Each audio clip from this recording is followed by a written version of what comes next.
actually crossing over souls and helping the dead will save the planet because we need to remove them from that lower astral so they can go home to have the soul healing and soul restoration we all deserve, no matter how nefarious you were in life.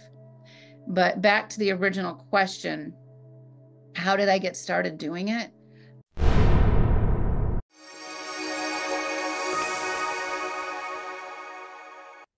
My guest today is Laura Van Tyne, who is an accomplished remote viewer, and she uses this unique ability to do soul retrievals. So, buckle up. This is a conversation unlike any I've had before, and we are going to dive deep and find out all about these amazing abilities. So, Laura, welcome. Thank you for joining us today.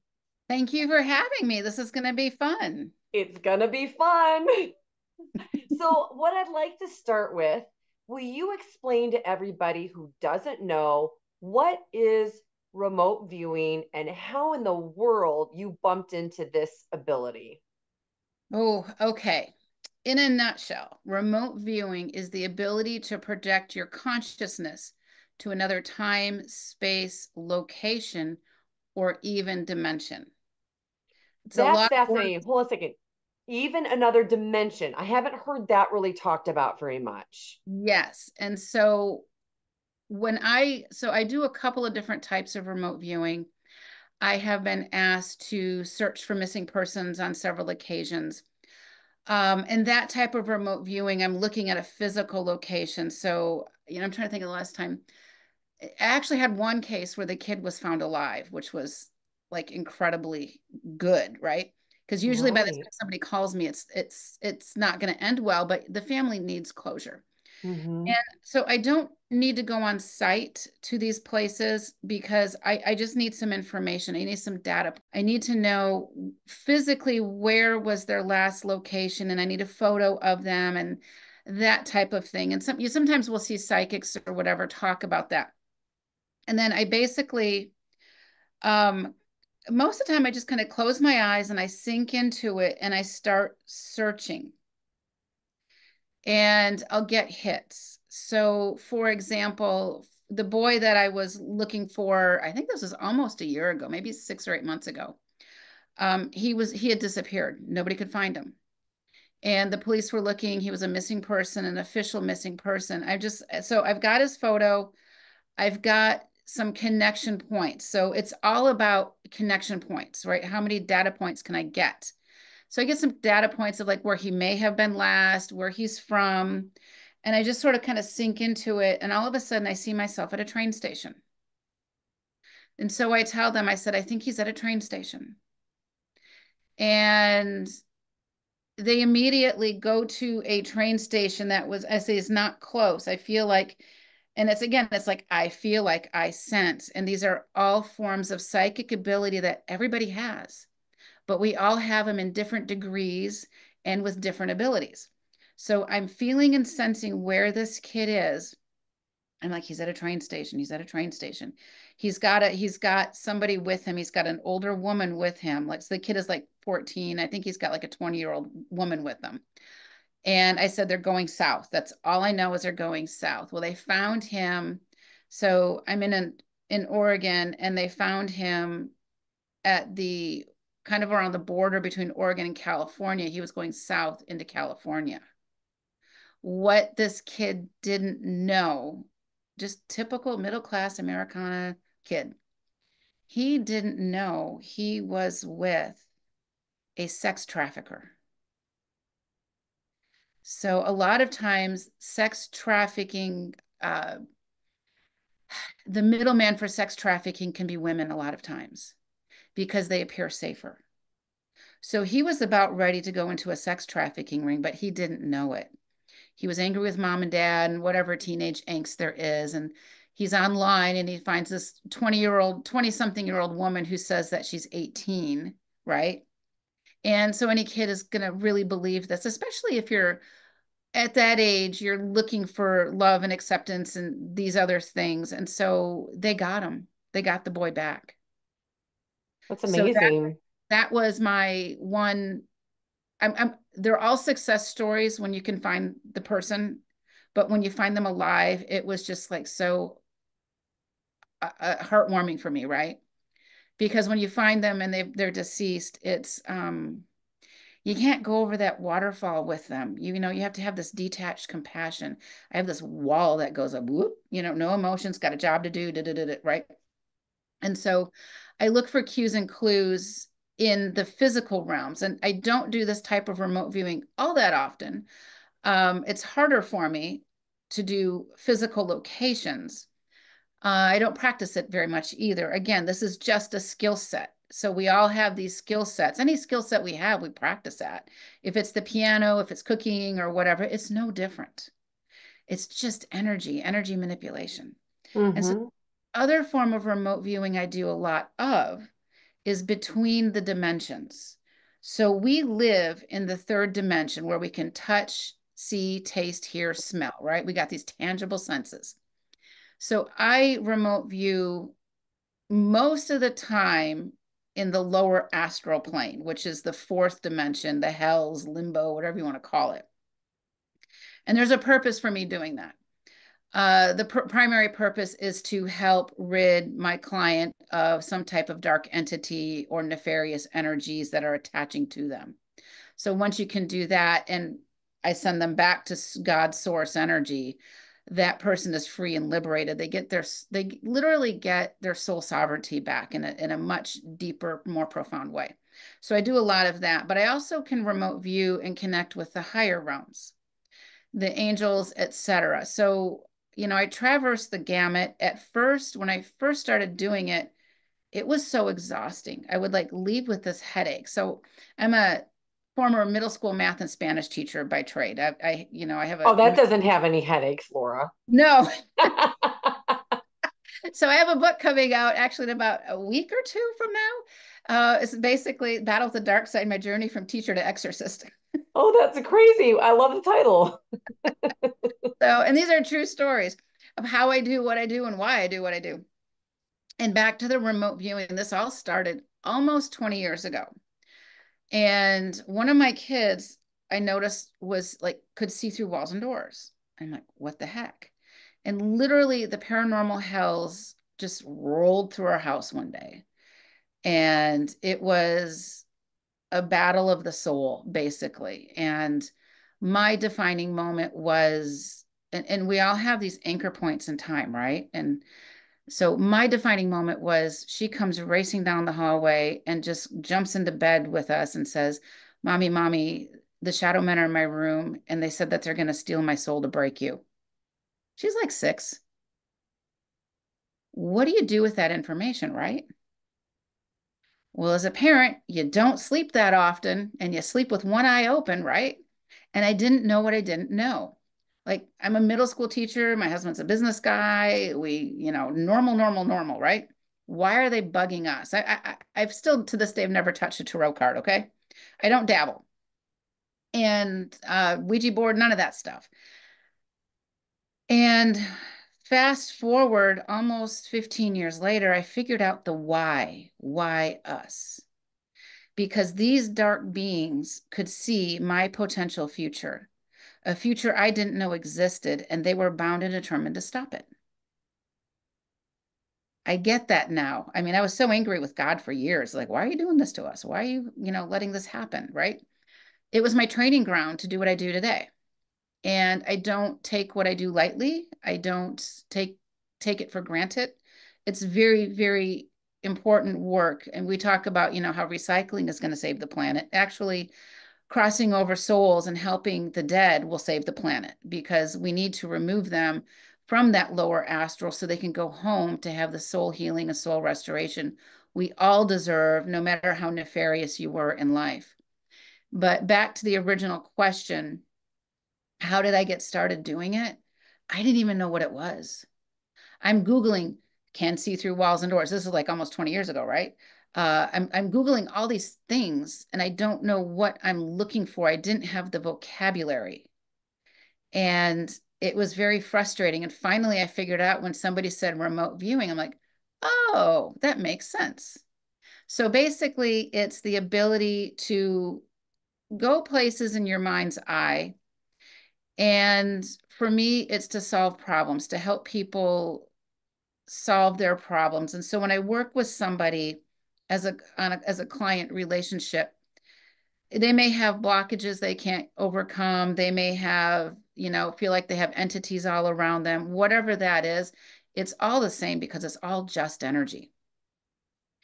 And we'll work together. And I have a way or a process where you and I work as a team, and you start to see what's happening in the ethers also. Because I can tell you anything. How do you know I'm right? How do you know it's accurate? By the way, how do I know it's right? Right? Nobody's 100%. So oftentimes I'll tell my client, look, this is how it's going to go. Da, da, da, da, da. If you and I get a different answer, don't assume I'm right. We work through the problem together. Don't assume I'm right and you're wrong, is what I should say. What I do say, we work through it together to figure out where that disconnect is to keep going forward with removing these entities. And like I said, we are in the third dimension. The fourth dimension is where ghosts and those types of soul energies live. And when we die, we need to go back home to the higher realms, to the heavens. In the Bible, they talk about in my house, there are many mansions, right? Well, are those mansions actually dimensions? But the word mansion is substituted because it's for the human mind construct to understand it better. So I'm not going to go, and you're probably not going to go to the same place that Jeffrey Epstein goes to, right? In those many mansions. And so what I learned along the way, and boy, let me tell you, I study all the time. I learned a ton, and I put a lot of pieces to the puzzle together that I think are unique but ring true. It's all about building a logic trail, right? We need scientific order. When we study like the cat kingdom or the reptile kingdom, we study the different classes and species, same thing. So what I discovered was that when the Luciferic forces, that's just my general term for them, left the light of God, they're like, oh, snap, we need an energy source. We don't have a way to sustain ourselves. We can't use the light of God anymore. This is a problem. And they're basically looking around and like, hey, look at this planet. We've got a lot of humans floating around and they are from God's source energy. Why don't we entrap them? And this is where ghosts happen. They get stuck between heaven and earth. We need to get them out. And it's not that hard to do. But along the way, the dark side has implanted thoughts within us like, oh, they don't deserve to go to heaven. They were a bad soul. Or he had unfinished business. He wasn't ready to go. All of these misnomers. And the reality is that when our karmic time here is over, when we leave these physical bodies, the energy that animates the body, which is the soul energy, has to go somewhere, right? So where does it go? Okay, every holy text, including the Bible, has something along the lines of the 23rd Psalm. Lo, behold, I shall walk through the valley of the shadow of death. I shall fear no evil.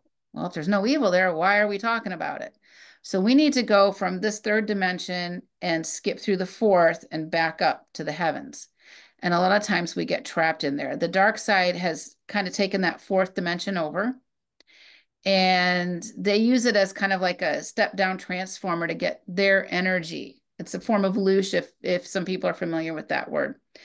And we're supposed to use it originally to raise our frequency enough to go back home because let's face it, living a mortal life is not easy. And that was the big takeaway all those years ago, that every soul needs to cross over. It's not up to us to judge. It's not up to us to say who should go and who shouldn't go, right? So I'm curious, having watched, read, listened to probably close to 2,000 near-death experience stories now, having interviewed almost 100 people who have had these experiences, very, very, very few. I think it's like 6%, according to the experts who study this, have what they would call a negative Mm-hmm. NDE. And me, having been on the other side personally, having talked to a lot of people on the other side, from my experience, there was nothing that existed except for love. There wasn't anything in that realm that could even be considered negative. So you're talking about how most souls, or a lot of souls, Ghost souls. okay. I'm trying to confirm what you're saying, because what I heard was most souls have to go through this process, and that's not what I've experienced in talking to a lot of people. So I'm going to ask a different question then, which is related more to free will. So the one thing that I know with the universal law is that our free will cannot be violated. I don't have any negative experiences in my existence. I have never encountered a soul that I would consider, or an entity that I would consider negative, evil, bad, but I also have very strict rules about anything that would try to come in, because I've set a parameter of free will. That's So what what you can did. so can you talk about that a little bit, and what That's you a know about that? That is a great question. So, my thought process along the lines of NDEers is that they were given this opportunity to cross over to come back with messages with a new soul purpose, right? Hmm. That's Yeah, a lot of them for sure. Yeah, and so what and I think that NDEers are often they've been chosen or they've agreed to it along the way, right? I would agree with that as well, because And people have these plans, souls right? Soul plans. Yes, these souls are usually more healthy and more intact. If we look at the geopolitical landscape of the world right now, we are in turmoil, all right? And we are at some crossroads as far as humanity is concerned. We look at these war-torn countries. Somebody who was born in a war-torn country, is it a group karma thing that they're trying to solve or resolve? There's so many possibilities. And with this, I think most NDEers have a clear path to and from. They have a healthy soul. Most people, I do not believe, have a healthy soul. And it's not a Really? criticism, it's not a judgment, but bad things happen to good people all the time. You look at those moments in history, it's like, how could humanity be so volatile and cruel to another human, right? Hmm. It's a lower vibrational density. And this is the density that we need to work on cleaning and clearing up. Who is inhabiting those marauders? I mean, we can look at the Middle East, for example. Right now, the Taliban are the world's largest military arms dealership right now. And why do we allow that to happen as humanity? What happened? What is puppeting these people? And I work a lot with crossing over the dead who are stuck between dimensions in groups, in fact.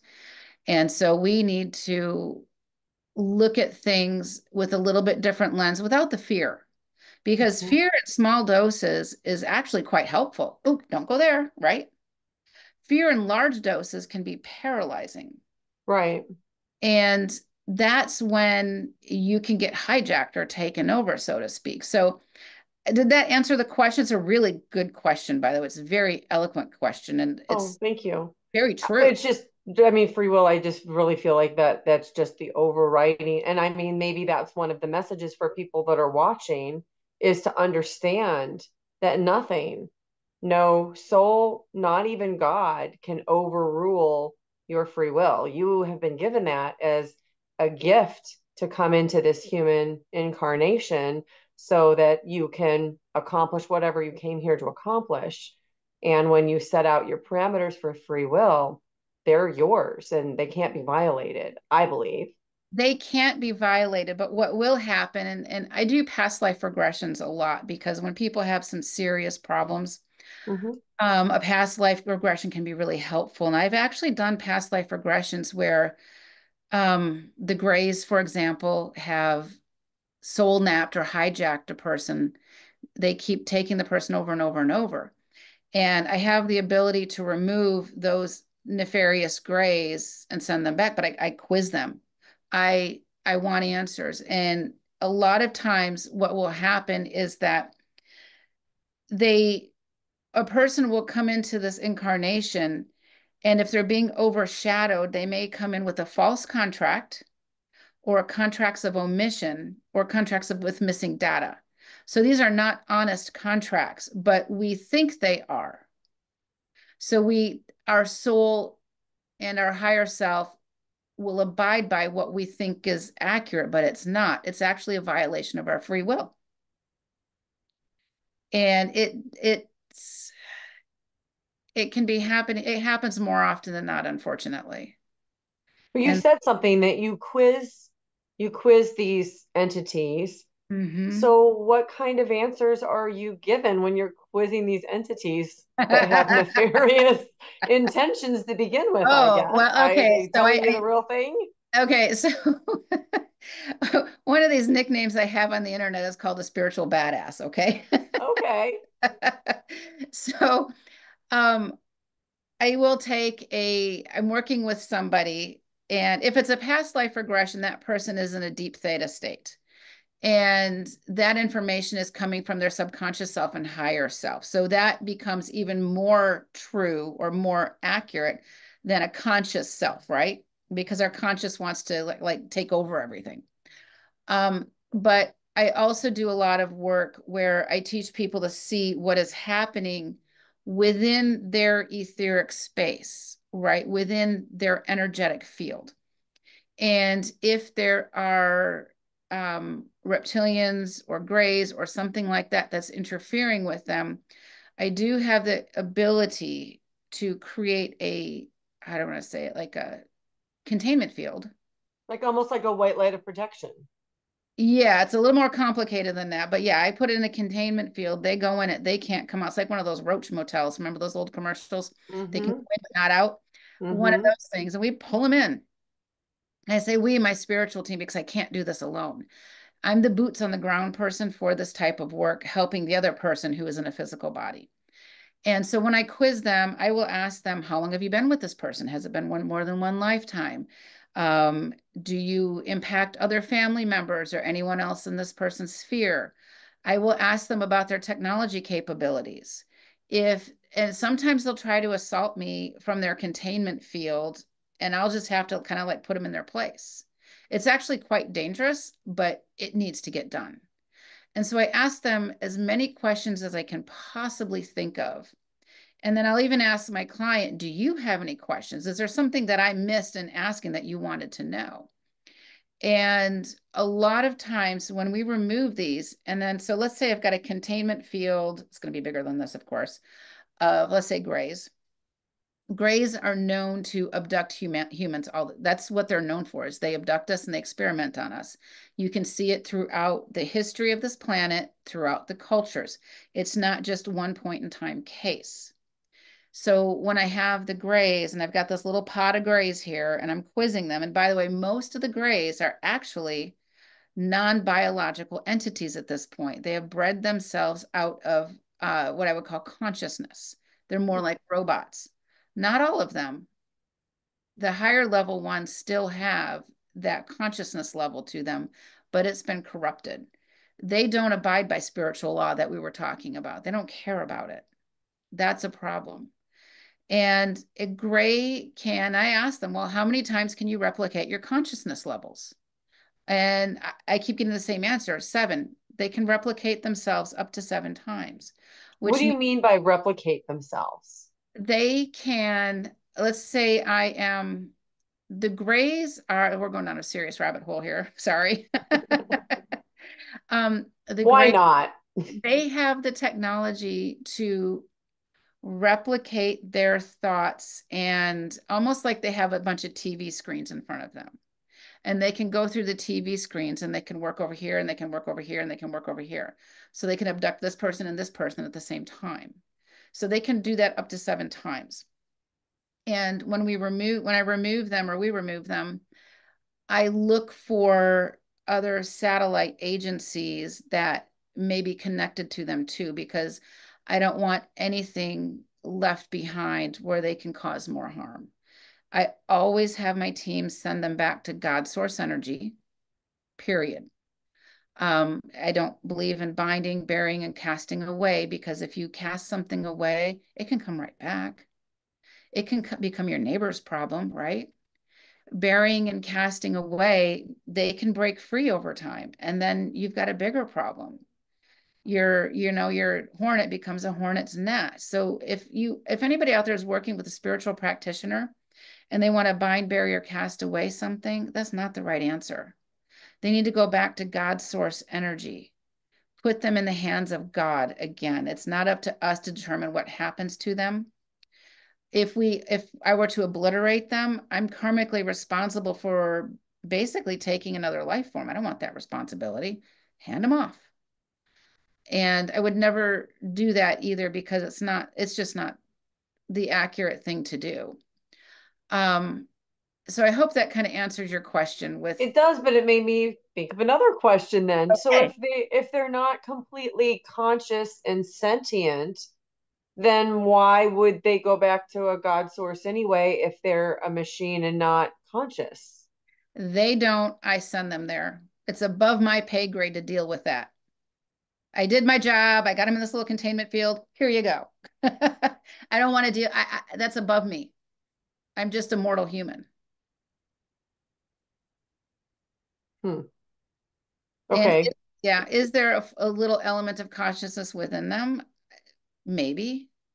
I literally have, um, I was hired by a school district in another part of the country that had grays on their security footage roaming around. Hundreds and hundreds of these videos. And the kids and the teachers and the staff and the parents were always fighting. And I was asked if I could remove them. And once we removed them, the school and the families got their lives back. I mean, it was just incredible. It was one of the hardest jobs I've ever had to do. But they are here to mess with us. It is up to us to say no, but also to realize that we have the power to say no. And I One of think the, that that's the empowerment part where we don't go down this fear rabbit hole, which my yeah, channel is not about fear at all. It's about so empowerment. we want to bring in our angels, period. Hmm. We want to, the more we connect with our angels, the more we connect to the divine, the more we grow our spiritual team. And this is what it's all about. This right here is the message. Okay, will you talk to that a little bit more about how, let's give people some practical advice. Like, what can they do Yeah. to better connect with their spirit team and their angels and their guides? So we all have access to angels. Angels are here to assist humanity, period. That's their job. Now, angels cannot violate that spiritual law thing we were talking about. So we have to ask them for help. And Exactly. a lot Yep. of times we've been programmed as children to say, oh, my problem isn't worthy of an angel's help, or oh, I don't want to bother them, or I need to save my little brownie points for the ask, right? I got to wait for the big ask. No, ask, ask, ask. You can ask for anything with the angels. They cannot abide, they have to abide by spiritual law. They can't, violate it. They can't, you can't say, angels, I want you to get me this job, right? No, you have to go through the interview process. But what you can do is you can say, okay, angels, I'm going in for this interview. I'm asking that you clear the energy so that my true words and my true heart comes across. Guide my words. They will do that. They can help us with that. That's beautiful, Laura. I'm glad you said that. I love that. This is really what I do, but it's why I do what I do. This is the important stuff. That scary stuff back there, it's pertinent because we got to understand what we're dealing with, but we have the power to usurp it all. But what we got to know what we don't know. So once we know we have the angels' help, and the more we ask for their help, the more we grow our spiritual team, and our spiritual teams are karmically earned. No two people have the same spiritual teams. They ebb and flow as they are needed. One of the things that I really focus on, and especially in the book with the beings, is discernment. How do you discern if you're speaking to Archangel Michael? How do you know you're really talking to him, or how do you know it's not a shapeshifter? Okay. Shapeshifters happen in all dimensions. How many times have we heard about a pedophile priest, right? This beloved dude, and he's been with the community for 20 years, and you find out he's like, molested like 3 dozen kids. Same concept, different dimension, as above, so below. So when we're communicating with our guides, what you're going to, there's many ways to do this, but this is the most, I'm going to say, basic and effective at the same time. And these are all free spiritual tools. We all have the capability to do this. And I am a firm believer in just growing and enhancing that spiritual tool belt, and for every reason. You're going to simply visualize, I'm asking for the help of Archangel Michael to come in right now. Not everybody can see, and people seem to think seeing is the sexy psychic trait, seeing dead people roaming around and stuff. That's not it. The real spiritual power is our intuition. Yeah, like Our claircognizance. Yes, our intuition keeps us safe. So you want to kind of feel or sense where Archangel Michael might be within your energy field. Okay. And if you're not sure, just do the whole room. You're going to visualize yourself pouring down a rain of salt. And it's simply just, I'm visualizing myself pouring down this huge rain of salt in the room that I'm in or in my entire home, because salt cleanses in all dimensions. Hmm. And you can also at the same time, and you can same time or different time, bring up a violet flame. A violet flame is extremely powerful in cleaning and clearing. So what we're doing is we're clearing the heavy energies. The dark side can't exist outside of heavy energies, right? So we can bring up a violet flame and I can bring down a rain of salt. We can also go back to the three gifts that the Christ child was gifted: frankincense, gold, and myrrh. Okay, gold makes sense. Why was he gifted tree sap? I don't know. Actually, I do know. He was gifted tree sap because they're high frequency substances. Hmm. So if frankincense and myrrh are good enough for Christ, they're good enough for me, right? Just go straight to the power. Forget all the middle stuff, okay? Palo Santo, sage, whatever. Frankincense and myrrh is really where it's at in these times right now. So you can also visualize yourself pouring down a rain of frankincense oil on Archangel Michael at the same time. If you feel or sense that Archangel Michael disappeared on you or shifted, or there's something that turned on you, the other angels are going to remove him. And don't think that you weren't worthy. Think that, oh, you dodged a bullet. That's a big deal. You stopped an intruder from entering your home, literally, as above, so below. So I always vet my spiritual teams. And even when I'm working with people, I never trust that, my main spirit guides are my main spirit guides. I'm going to always assume I have to vet them. We do the same thing when we're looking for, I have a plumbing problem. I need a good plumber. We look for advice. We look for maybe on a next door neighbor or Facebook or friends or family. We're looking for a good plumber who's reputable. Same concept, different dimension. And as we're doing this, we can start asking angels for help. Ask them for the little things. It doesn't matter. So angels earn karma also. They can't earn karma if they're standing around twiddling their thumbs, waiting for you to ask them for help. They're stagnant. They would prefer to be helping us. So we can ask them, hey, angels, I need a rock star parking spot. Help me find a good parking spot. And it starts to work. So you're going to the shopping center or whatever it is. You're just going to say, you know what, guys, I need a really good parking spot. I've got to do all these things. Da, da, da. If you have children and they're dealing with night terrors or something like that, bring angels into their room at night to calm, clear, and just restore the balance of the child's auric field. Bring in angels. I'm requiring a trio of angels to be with my child tonight from the minute he goes to bed to the minute he wakes up, and to remove anything that's not for his greater good, Mm-hmm. including intrusive thoughts. I Mm-hmm. had a number of years ago, one of my daughters was in a car accident. But before that, she had been on the top of a cheerleading pyramid and she got dropped and she had a 9-month concussion. I mean, she literally had to learn how to read fluently again. It was quite daunting.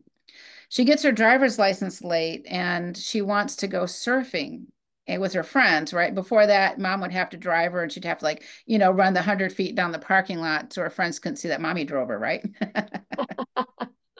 And so she gets her driver's license and we get her a car all in the same week.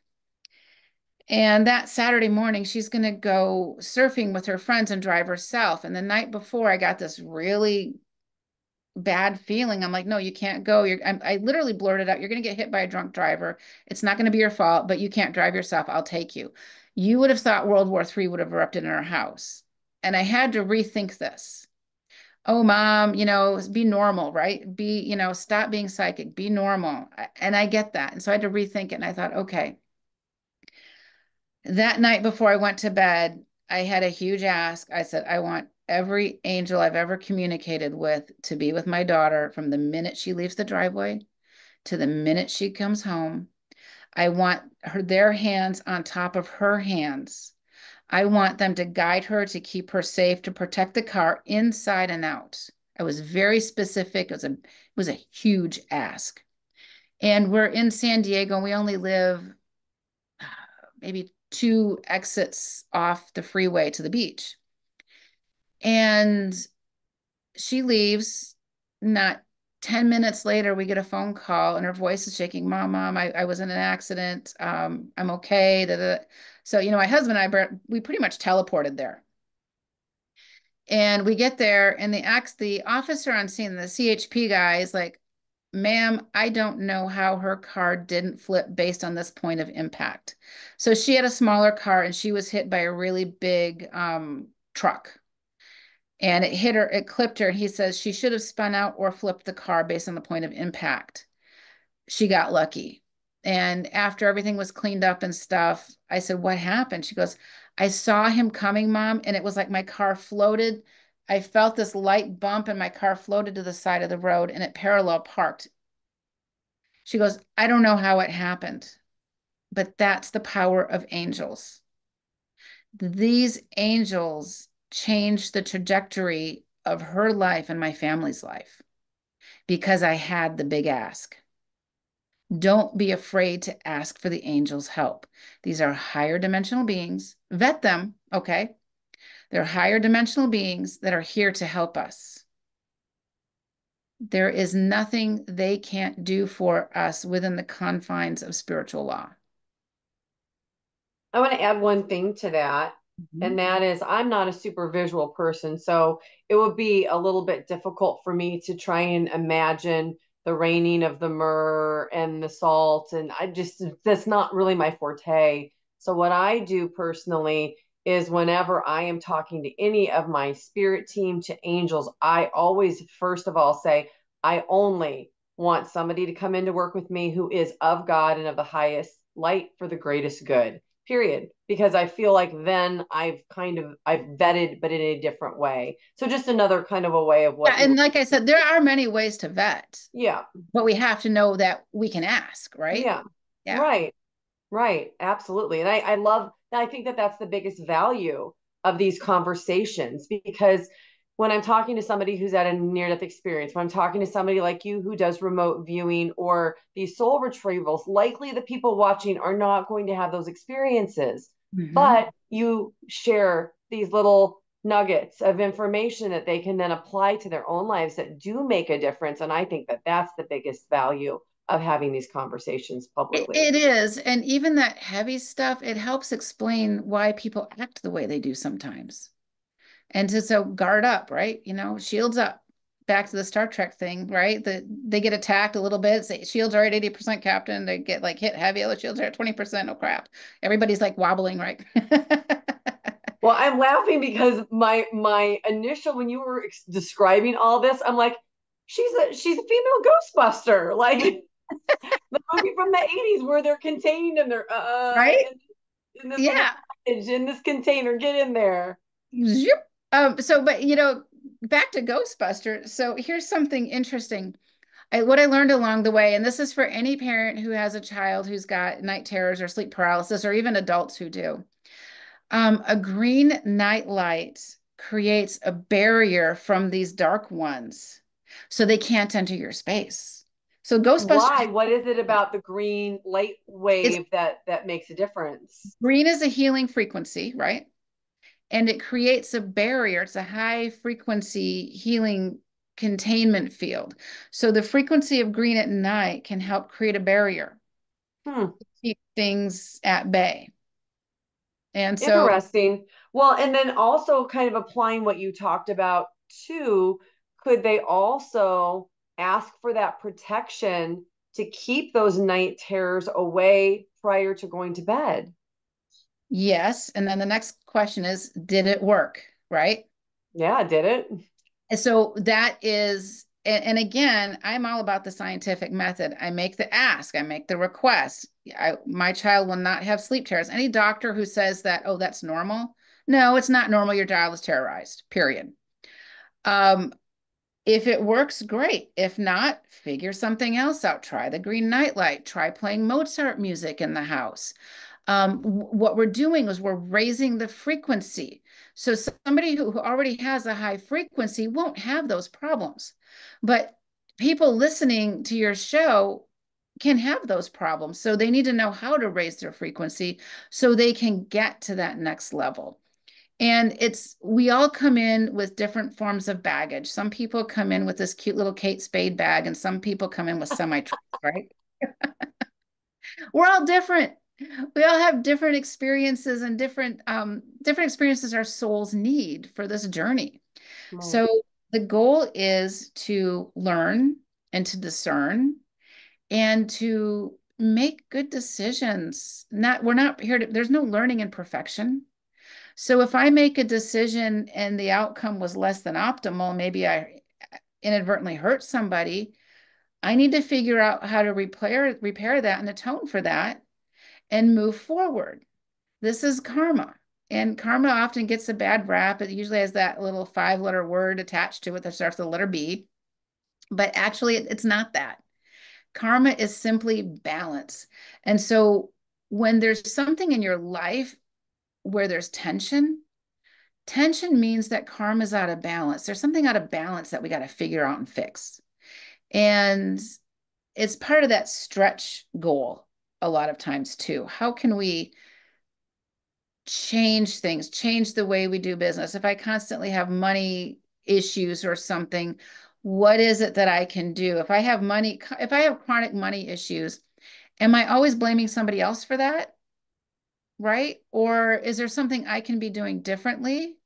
Right. Um, how can I fix this? So we have to ask the questions. And this is where soul health comes into play. So I'm always talking about soul health. We talk about our physical health, our mental health, our emotional health, our financial health. But how often do we talk about soul health? Like almost never. Yeah. And so once we start talking about our soul health, and you're talking about the NDEers, I do believe that the NDEers are generally a different, I want to say class, but that's not the right word, a different type of people who come in strong and they have this experience and they come back so they can share it to give hope and faith to humanity. Um, that's where I believe that value is. And then there's some that have different experiences because there's, two sides of the same coin. But karma is just about balance. If we can replace the words guilt, shame, and blame with experience, right? So let's say the word sin, for example. Sin always evokes guilt, shame, and blame. What if we change that concept to I had an experience, I feel bad about it, I got to figure out what I'm going to do about it, I got to figure out how I can heal from it and maybe help someone else heal from my actions. That's what humanity is all about. It's not Yeah. about the greed and the insatiable qualities, that are some of our egos get involved in, but how can I be of service? What can I do to help others? So your show of, having NDEers on, it gives people hope and it restores faith in humanity. I agree. We need this now more than ever. It's so funny. Before I did this show, like I said, I had watched, listened to, and read hundreds and then it turned into thousands of these NDE stories. And I used to actually use them to help me keep my vibration at a higher level. Yeah. And And I that's think a that really that's, good point. but not only is it doing that, what I love about conversations like this is these conversations are affecting the collective. We're affecting the collective consciousness. And right now, I believe we are going through this big awakening and people are remembering the power of their soul. That's the biggest thing that Yeah, I learned on the other yeah. side is how incredibly powerful each and every single person, no matter what your situation, no matter what you've gone through in your life, no matter what you've done on a soul level, you are powerful beyond anything that you can imagine. Whatever in your mind you think is the power of God is actually the power of you. And the power of source is even more than you could even imagine in this human mental capacity and state. Absolutely. And in addition to that, we are at a point with the ascension process, as you mentioned, where if we don't choose a side, it'll be chosen for us. The light side isn't going to choose for us. So who's choosing for us now, right? So we got to choose to wake up, to work on our consciousness, work on the collective vibration, Mm-hmm. work on these elements, work on connecting to the higher realms. And as in the book with the beings, it's about other people's experiences. My chapter's on discernment. Yeah, tell us a little bit about this because that's how I found you is through that book. So, and I've had a couple of people on who have been a part of that book. So, explain what it is. So the book, The Beings, is about people's different experiences with light beings and the messages that they've gotten. And my part in the book was, how do you know it's a light being? How do you discern to whom or what you're communicating with is who they say they are? And this is important because if you get an imposter that you start communicating with on a regular basis, it's no different than inviting a pedophile into your house. So the discernment factors is big. Use your spidey senses, use your intuition. Does it feel right? Does it that all that stuff? Don't blindly trust. Do we blindly trust anything on this planet, really? I mean, how many times have we been at going through a green light and we're like, whoa, this guy's not going to stop through the other light, right? And we pause. Same thing. So it's about discernment. It's about how to discern, a lot of tools and tips on discernment because it's an important aspect. It's one aspect that many spiritual practitioners fail to either recognize or discuss openly because it's almost blasphemous. What do you mean I'm not talking to Archangel Michael? Well, of course I am. I don't want to hurt Archangel Michael's feelings by not testing him or vetting him. Archangel Michael's going to be happy you did that because it keeps your soul safe and your soul is worth it. And in my blogs on my website, thekarmicpath.com, I have weekly blogs, and it's always about your soul is worth it. I love that. That's beautiful. You have to know you are worth it. If you don't believe your soul is worth it, no one else can do that for you. If you're hiring a spiritual practitioner and you don't feel comfortable with them, run. Trust your instincts. If your spiritual practitioner has money problems or health problems, run. Okay, they're getting their information from the wrong source if that's the case. Okay, not that your spiritual practitioner has to be a millionaire, don't get me wrong, but you need somebody who is clean and clear. So when I have clients, I work with a client usually an hour to an hour and a half or whatever it takes. I'm not going to have a hard stop, but then I have a break in between the next client because I have to make sure I'm clean and clear for the next person. It's no Mm-hmm, mm-hmm. different than a doctor washing hands before patients, right? So ask your spiritual practitioner, how do you clean and clear yourself between clients? Because some people have a lot of heavy baggage and I don't want that gunk on me, right? I don't want, a doctor coming in with COVID and coughing on me, right? Same I think thing. this is a great place for me to ask one final question that I'm going to bring back something that you said earlier. You said salt can clear in all dimensions, and you just talked about clearing. Will you explain other ways that you use salt? So salt can clear in all dimensions. Salt, we used to preserve our meats in it before refrigeration. We use it to clean wounds, right? To keep it hurts, but that before we had what we have today, we would use salt to clean a wound. So it cleanses in all dimensions. And so there's a lot of clearing techniques out there. There are, like I said before, the violet flame, you can use that. You can also use physical objects. Some people use crystals.